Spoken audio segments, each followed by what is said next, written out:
Paz e bem, bom dia, boa tarde, boa noite.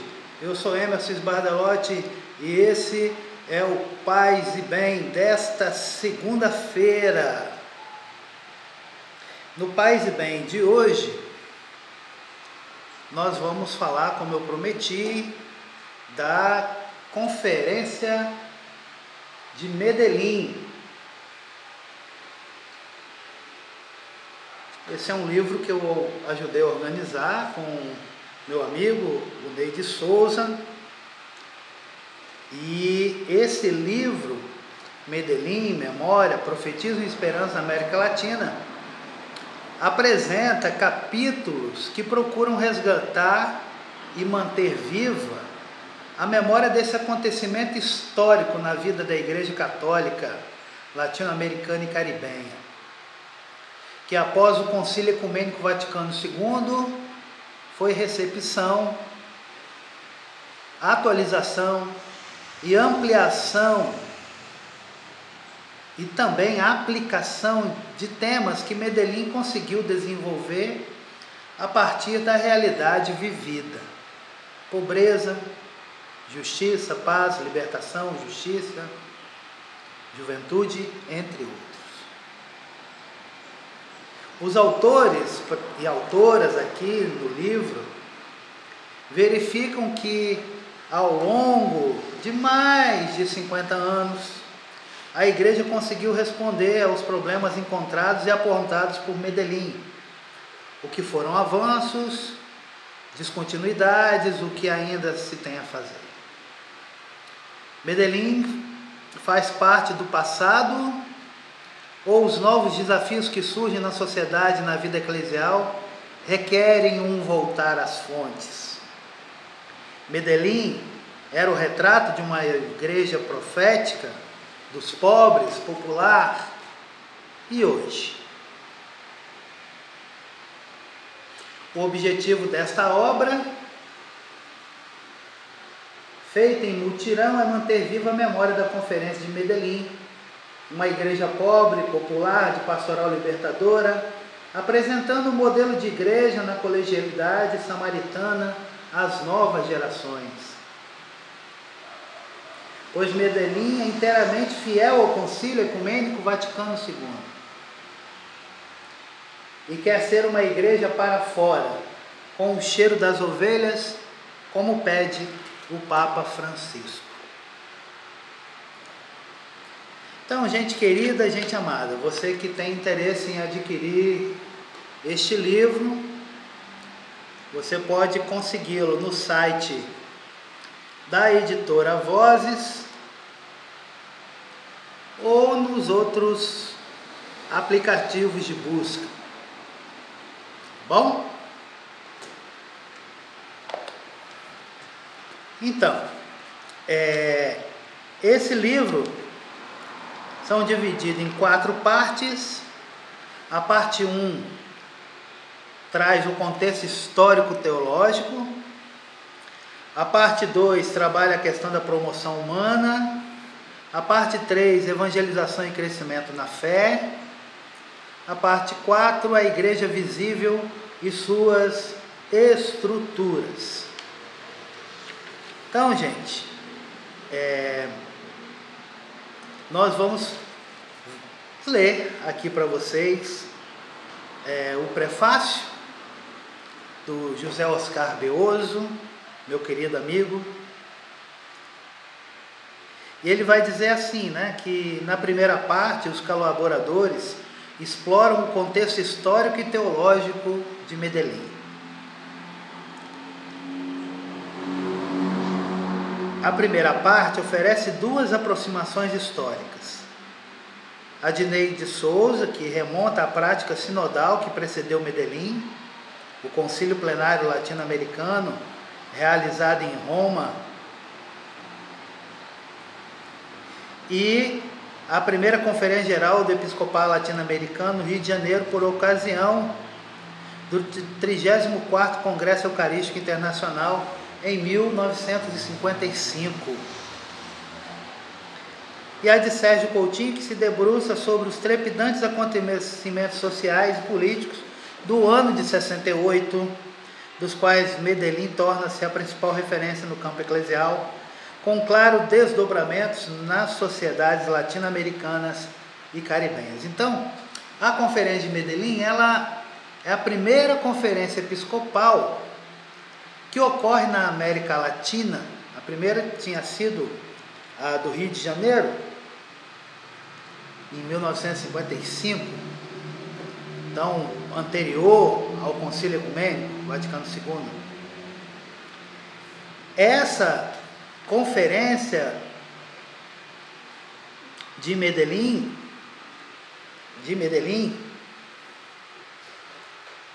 ela nos oferece todas as linhas e ferramentas de trabalho dentro da teologia da libertação. Se você entender bem a conferência de Medellín, você vai entender muito bem a teologia da libertação.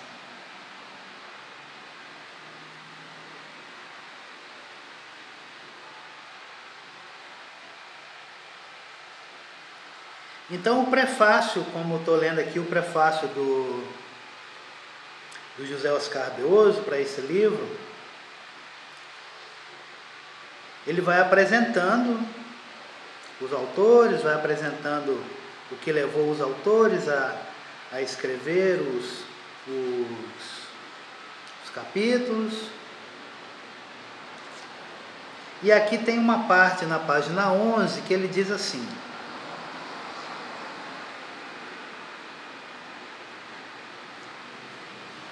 página 11? Não.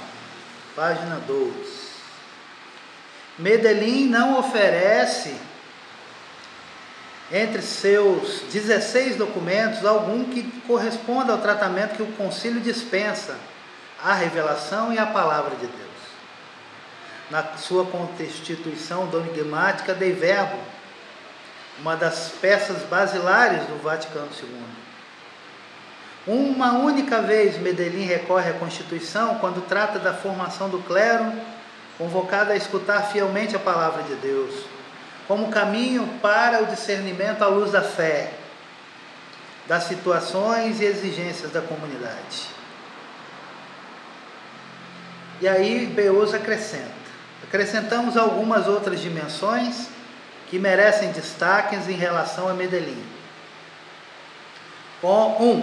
Como muitos já enfatizaram, Medellín sela a ata de nascimento de uma igreja com rosto latino-americano,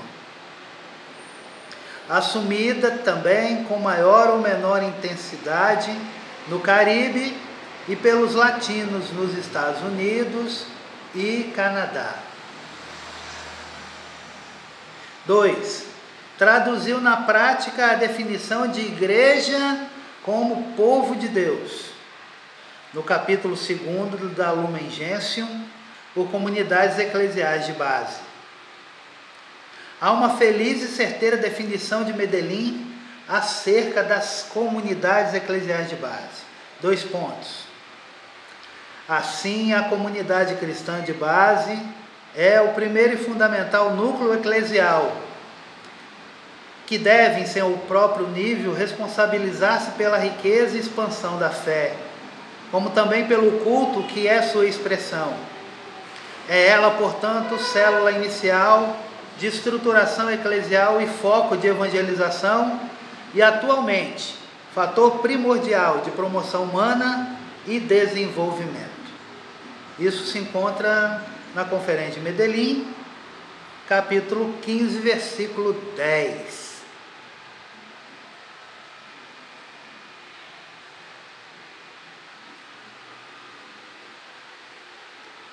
3. Medellín fez da denúncia das injustiças, da opção preferencial pelos pobres e de uma igreja servidora e pobre, a aliada dos pobres e de suas causas, o fio condutor do seu projeto eclesial.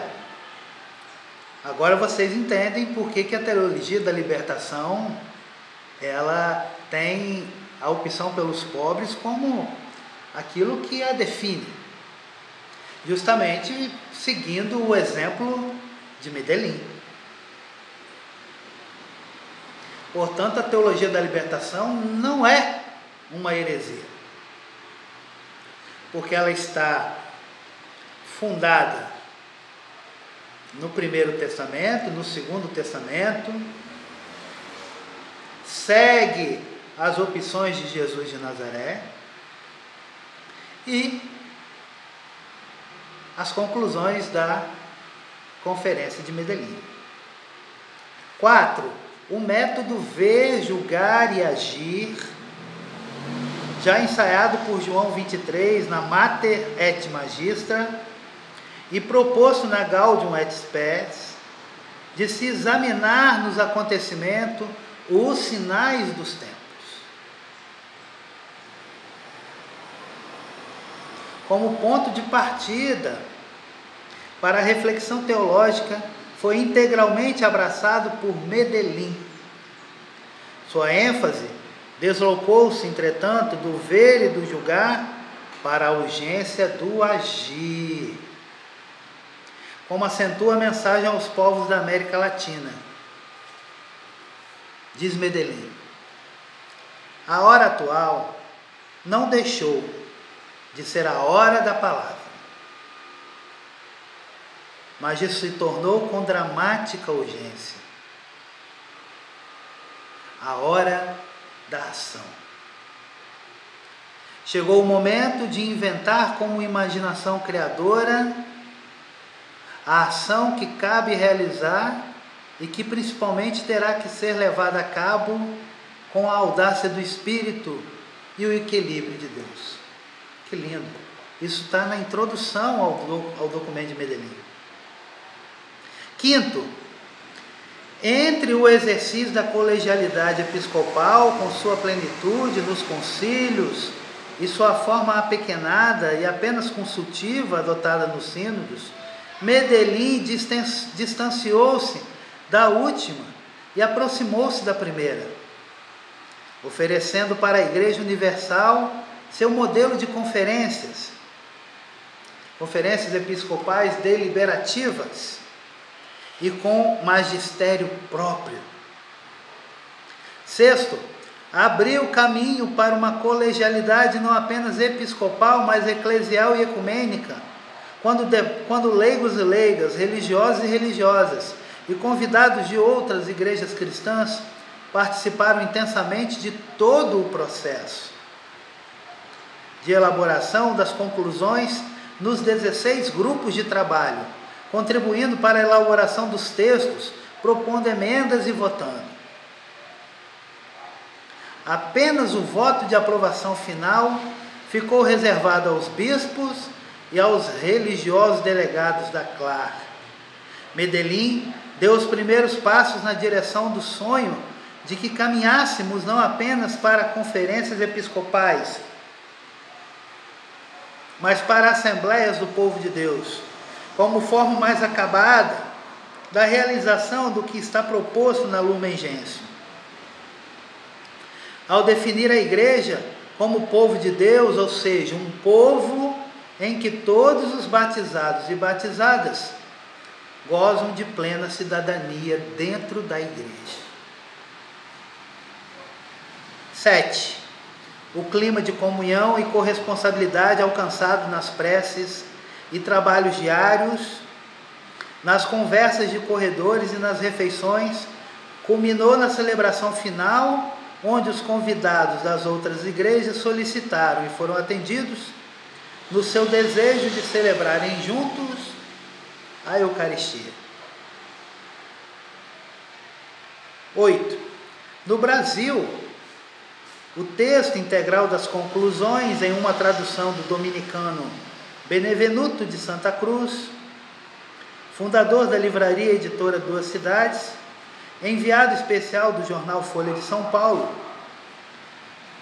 saiu publicada em um caderno especial já na edição do dia seguinte do jornal, a 8 de setembro de 1968. Assim, na sua primeira difusão, não se deu pelos canais internos da igreja, mas por um grande jornal diário, que soube captar sua relevância para a opinião pública em geral e não apenas para os círculos internos da igreja. O Regional Sul 1 da CNBB patrocinou a publicação de outra tradução logo nas semanas seguintes ao término da conferência, assim como a recém-fundada revista SEDOC, no seu número de agosto de 1968. A primeira edição oficial, com os poucos retoques solicitados por organismos da Cúria Romana, só veio à luz em abril do ano seguinte, em publicação da editora Vozes. No Brasil, nunca houve publicação integral dos documentos de Medellín, que constavam de 2 diferentes tomos na edição do Celan, Ponências e Conclusões. O tomo de Ponências, ou seja, das conferências apresentadas nos primeiros dias da Conferência de Medellín, como subsídios para a reflexão, ao lado do documento de trabalho, não tiveram uma tradução ao português. Essa é uma dívida que precisaria ser resgatada neste cinquentenário. E nunca foi, né? Infelizmente, esses 2 documentos, Ponências e Conclusões, quer dizer, o tomo das ponências apenas, não foi publicado. Por fim, detemos-nos no fato de que Medellín gerou por todos os quadrantes da América Latina uma igreja de mártires. E ontem foi o dia da festividade de Pedro e Paulo. Solenidade essa que tem por sua cor litúrgica o vermelho, que representa o sangue dos mártires. E o maior tesouro das primeiras comunidades cristãs eram os seus mártires, as suas mártires, aquelas que haviam enfrentado o cárcere, a tortura e mesmo a morte para permanecerem fiéis à sua fé. Sobre o seu túmulo era celebrada a Eucaristia, unindo na mesma memória a sua morte e a morte de Jesus na cruz. Até hoje, na consagração de novos altares, são colocadas relíquias de mártires. A Igreja na América Latina, a raiz do seu compromisso com os pobres e sua libertação, tornou-se uma igreja de mártires. Já em 1979, a Conferência de Puebla, na 4ª parte do seu documento, no capítulo 1º, que tomava como título de Medellín a Puebla, constatava que a partir de Medellín a igreja havia feito uma clara e profética opção preferencial e solidária pelos pobres. Documento de Puebla, número 1, versículo 134. Capítulo 1, versículo 134. Que os pobres, alentados pela igreja, começaram a organizar-se para uma vivência integral de sua fé e, portanto, para reclamar seus direitos. Documento de Puebla, capítulo 1, versículo 137. As consequências haviam sido cruéis e duras. A denúncia profética da igreja e seus compromissos concretos com o pobre trouxeram-lhe, não em poucos casos, perseguições e vexações de diversa índole. Os próprios pobres foram as primeiras vítimas das ditas vexações.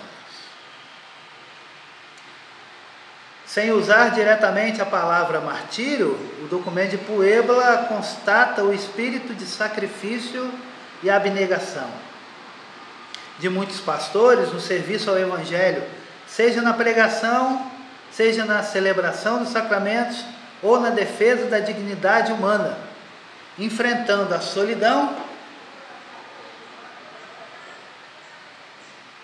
o isolamento, a incompreensão e, às vezes, a perseguição e a morte.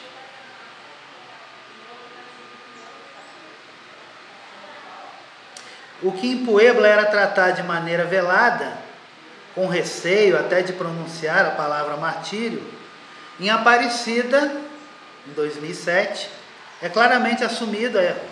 A Igreja da América Latina foi duramente perseguida e milhares de seus fiéis leigos e leigas, religiosas e religiosos, padres e bispos, sofreram prisão, tortura e martírio na defesa dos pobres, na denúncia das injustiças e na luta por superá-las.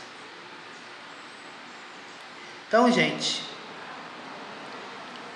com isso nós queremos dizer que os mártires, as mártires da América Latina foram prontamente reconhecidos e venerados em suas comunidades, inclusive liturgicamente, nas romarias dos mártires em muitos lugares.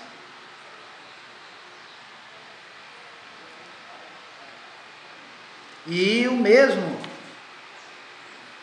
acontece em todas as nossas liturgias, em que nós voltamos o nosso olhar para aquelas mulheres, para aqueles homens que derramaram seu sangue para adubar uma terra da libertação.